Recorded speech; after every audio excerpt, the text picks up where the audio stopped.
आज है 3 अगस्त और शुरुआत करते हैं आज की सबसे इम्पॉर्टेंट खबर से। दोस्तों आप तो जानते हैं कि स्पेन के शहर सूटा में जो मोरक्कन माइग्रेंट्स आ गए थे, अब उनको वापस भेजने का सिलसिला शुरू हो चुका है। बताया ये जा रहा है कि अब तक लगभग 50,000 माइग्रेंट्स को वापस भेजा जा चुका है। इसी के साथ मैं आपको बता दूं 67 माइग्रेंट्स की जान भी चली गई है इस बॉर्डर क्रॉसिंग में।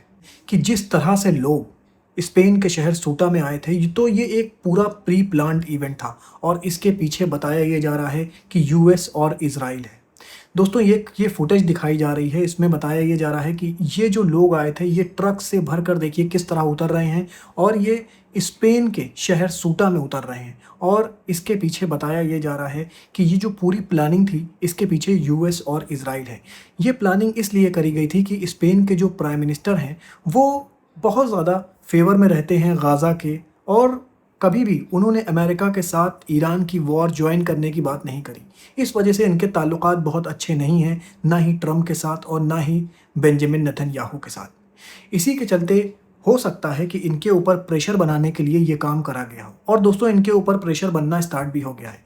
अलग अलग कंट्रीज से ये कहा जा रहा है कि स्पेन के जो प्राइम मिनिस्टर हैं वो कैपेबल नहीं है और उनकी जो माइग्रेशन की पॉलिसी है वो वीक है।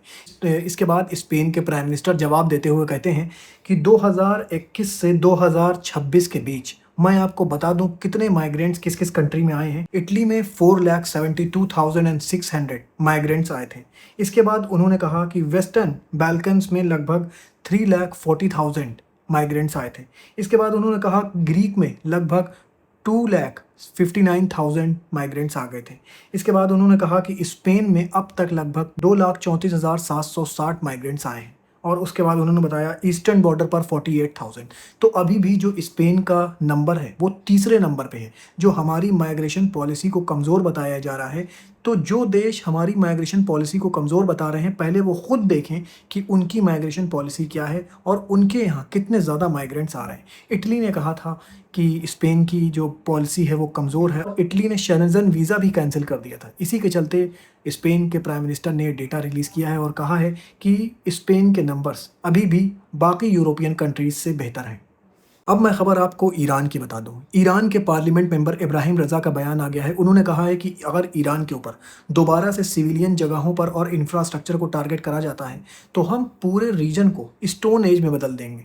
जैसे कि पहले स्टोन एज हुआ करता था और किसी के पास कोई भी वेपन्स नहीं होते थे, तो ईरान कह रहा है कि जहाँ जहाँ अमेरिका के वेपन्स हैं उन सारे वेपन्स को तो हम तबाह करेंगे ही, साथ में उन कंट्रीज़ के इंफ्रास्ट्रक्चर को भी टारगेट करेंगे जो कंट्रीज़ अमेरिका को अपना बेस दे रही है। मिडिल ईस्ट में ज़्यादातर कंट्रीज़ ऐसी हैं जहाँ पर अमेरिका का बेस है।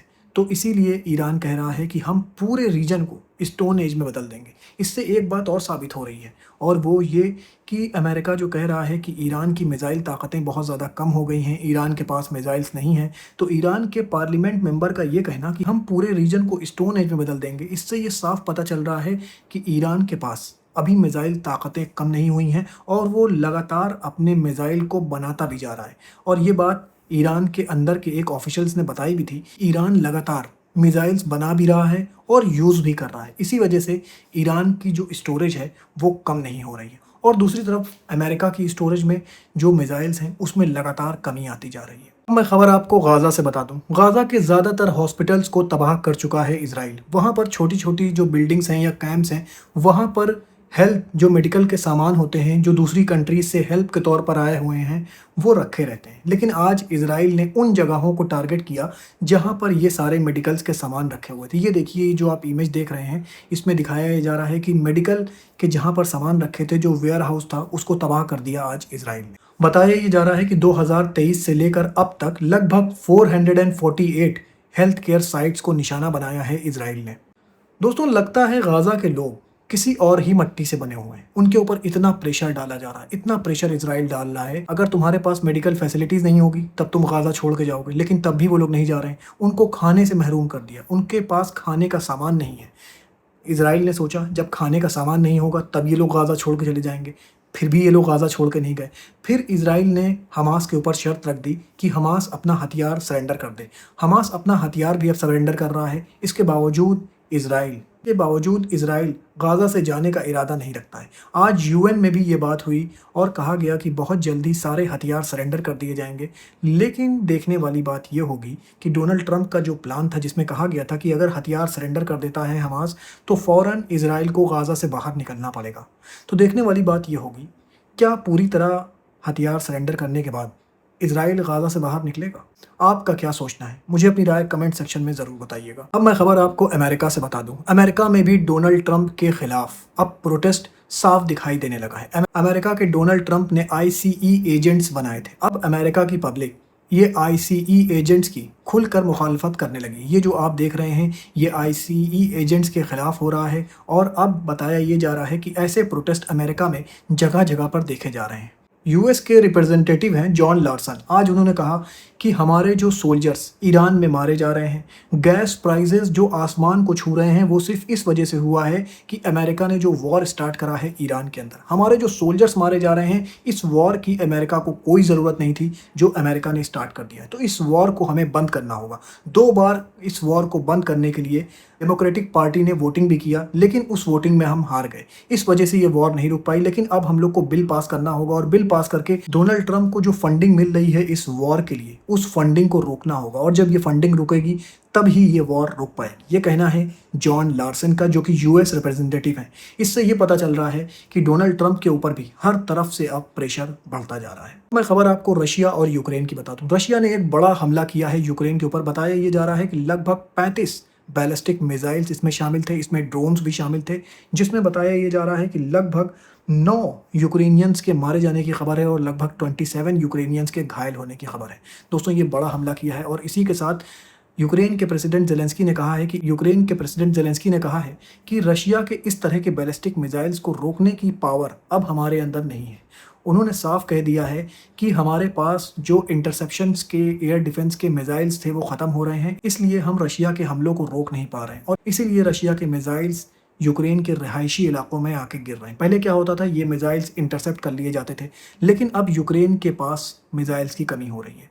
पहले अमेरिका भी अपने पैट्रियट मिसाइल सिस्टम यूक्रेन को दिया करता था, लेकिन अब अमेरिका के पास भी कमी होती जा रही है और अमेरिका खुद वो पैट्रियट मिसाइल सिस्टम अपने मिडिल ईस्ट में यूज़ कर रहा है ईरान के खिलाफ। इसलिए यूक्रेन को वो नहीं मिल पा रहे हैं, जिससे यूक्रेन के ऊपर और ज़्यादा प्रेशर बढ़ता जा रहा है और रशिया इसी का फ़ायदा उठाकर ज़्यादा से ज़्यादा अटैक कर रहा है यूक्रेन के अंदर। इसी के साथ मैं आपको बता दूं, यूक्रेन ने भी एक बड़ा ड्रोन अटैक कर दिया है। मॉस्को के करीब एक कैफ़े था, उसमें अटैक हुआ है, जिसमें बताया जा रहा है 3 रशियंस के मारे जाने की खबर है और लगभग 15 रशियंस के घायल होने की खबर है। रशिया का कोई भी हमला हो, लेकिन यूक्रेन जवाब ज़रूर देता है और यूक्रेन ने फिर जवाब दिया और बताया ये जा रहा है जो ड्रोन से हमले कर रहा है यूक्रेन, इसको इंटरसेप्ट नहीं कर पा रहा है रशिया। और ये मॉस्को के एक कैफ़े में जाकर ड्रोन गिरता है, जिसमें 3 लोगों के मारे जाने की खबर है और 15 लोग घायल हो जाते हैं।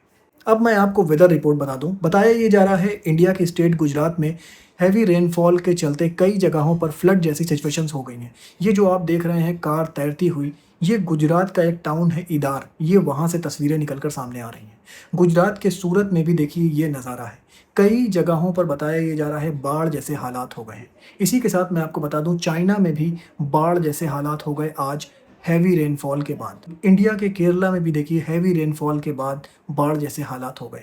दोस्तों, कोई भी दिन ऐसा नहीं जाता कि एक्सट्रीम वेदर कंडीशन कहीं ना दिखे। कल आपने देखा कि अर्थक्वेक आ गया, आज ये फ्लडिंग, वाइल्ड फायर तो आप जानते ही हैं, हर जगह अभी लगी हुई है। ये जो आप माउंटेन्स देख रहे हैं, ये स्पेन के माउंटेन्स हैं। यहाँ पर वाइल्ड फायर लगी हुई थी। देखिए पूरे माउंटेन्स ब्लैक हो चुके हैं। कभी ये पूरे माउंटेन्स ग्रीन हुआ करते थे। दोस्तों, क्लाइमेट चेंज अब दूर की बात नहीं रह गई है, ये हमारी और ज़िंदगियों के बीच आ चुका है और हम लोग इसे अपनी आंखों से देख रहे हैं। शुक्रिया दोस्तों, अपना बहुत ख्याल रखिए और मुझे भी अपनी दुआओं में याद रखिए।